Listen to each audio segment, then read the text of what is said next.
There comes a time when you have to take a chance on something. When in the midst of uncertainty, you're not going to know what to do, but you're going to have to take a chance and make a choice to move forward in the direction that you're going. And God is calling you right now. He's calling you into something that might be very risky. It might be a big risk for you. It might be something beyond your comfort zone. But when God calls you to step forward into that place, just like this song, Burn the Ships, what you have to do is you have to step out and go. And you can look back. And if you have an opportunity to go back to the lifestyle that you left, you might fall back on that when things get tough, when it gets challenging. You might be tempted to turn back and go back because you don't know what the future holds. You don't know what's over here. You don't know what's on the other side of that risk, taking that chance. You don't know what's on the other side of that. But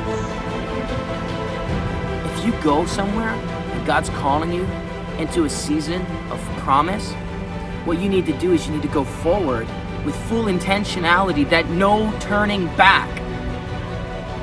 It's not an option. You go forward and you say, God, I will go where you call me, and I won't go back. There is no turning back. I will burn the ships, cut the ties, and move on. And there's no hope for me to go back the way I came. So I only have hope in you to take me to the place where you're calling me. And if you are in that moment of transition, where you're on the cusp of something that looks a lot more risky than you thought, I just want to encourage you and say, when you go all in, when you commit fully and turn all options of retreat off, and say there's no other way but forward in the direction that God's calling me, what you're going to realize is that actually is an activation of your faith. It's an activation of your faith in a way that empowers you with a greater grace and a greater strength to endure what you're going to face. And God has called you to be victorious. So you're going to face challenges, but those challenges will not stop you. You're going to overcome them.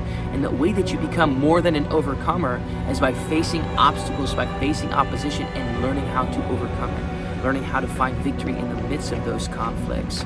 And when you decide that there's no other way but to move past those things, what you're doing is you're positioning your heart to get growth at any cost, to get victory, to get freedom, to get transformation at any cost.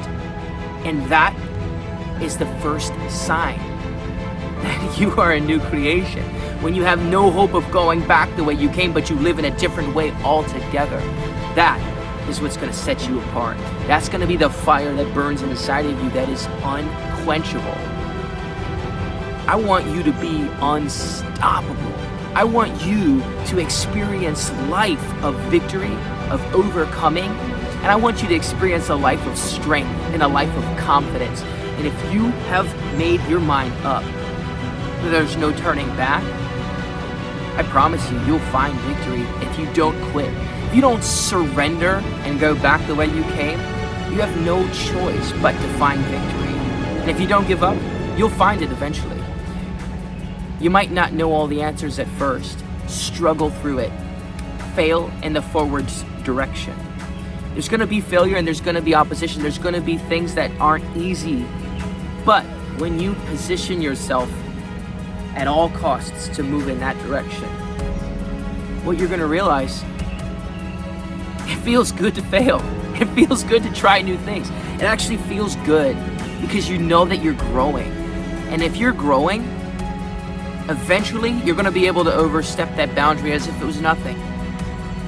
So I challenge you today to grow, to step up and into something greater than where you are right now. This is a call for my own life. And I've been living in a mediocrity. I've surrendered a lot of parts of my life. And to be honest, some of the parts of my heart have been killed because of pain and trauma and bad experiences. But I need to reawaken those things because it's part of my destiny. And if I want to speak into existence who I am and the kind of life that I want, I have to be brave enough to go after it. And I've spoken some pretty bold things over my life since I was a child. And it's time to reawaken those things. It's actually time to step forward and stop taking it easy to actually move forward with no hope of turning back. So I bless you right now to have greater strength, to have greater faith to believe in what you're capable of. Because I promise you, if you believe in yourself and you don't quit, you're going to be all right. You really will. Greater is he that is in you than he that is in the world. When Jesus speaks those words and he gives us a promise that he has overcome the world, anything you face, he's overcome it. Anything you face, he has overcome it. So when you believe that God can do anything and you realize that he is in you, he's alive inside of you. That means that you can overcome just about anything you face. It's not a call to go taking on every challenge that you might run into, but it is an opportunity for you to move forward in full confidence. Because when you go with God, nothing is impossible. When you partner with what he has in store for you, nothing is impossible. And if you believe right now that you're unqualified, that you're disqualified, or you're not good enough to experience this type of lifestyle, well, guess what? I got sad news for you. It's not about you. It's about him, and it's about his plans, and it's about the things that he's called you into. So I want to bless you with the new faith, a faith to actually believe that you were called for a great purpose, that you were designed for something unique and special, and that the God who created all of this around us lives inside of you. And his spirit actually will give birth to new life within you. All you got to do is say yes. All you got to do is say, God, I trust you. I give my life to you. Make more out of my life than I ever could, and see what happens. See what he can do.